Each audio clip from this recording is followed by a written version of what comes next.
tolo e município Baucau retang estrago, husi desastres naturais animbot nebe acontece durante a semana ida. Chefe Gabinete de Relação External, Comunicação, Autoridade de Proteção Civil, APC, Anacleto Caetano, ba jornalista sira via conferência imprensa e edifício APC cai colidili segunda-feira semanane.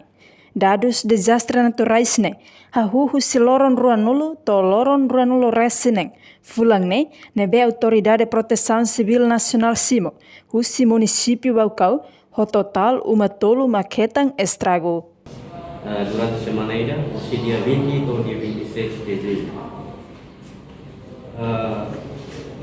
Durante a semana ida, se dia 20 ou dia 26, a Autoridade Civil Nacional recebeu informação lebih mengenai usi município Baucau com total danos tolu deh. Tolu, lebih mus acontecimento antes dia 20 atau dia 26. Ia Baucau, o tipo de desastre idade, animbot, nebe resulta comunidade serio umum saya afetada, desastre. Ia município Baucau, ia posto laga, suku Soba, aldeia Boleha, dia 13 de junho, acontece anim suku comunidade Umaida. Ia suku Libabua, aldeia Buibata, ia dia 14 de junho 2023, anim suku comunidade Umaida.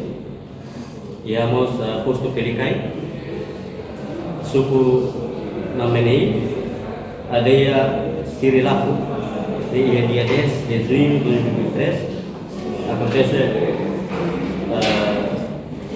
sobre a comunidade.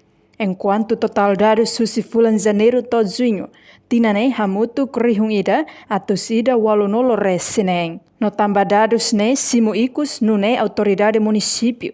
Na autoridade local sira se halo uluk verificação, então sida belefo apoio emergência ba comunidade afetado sira. Reportagem Ifangya de Carvalho, Televisão Timor Post.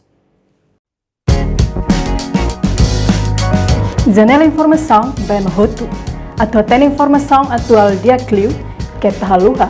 Anehan botão subscribe, like, halo, comentário, no fahatutan ba media sosial roto.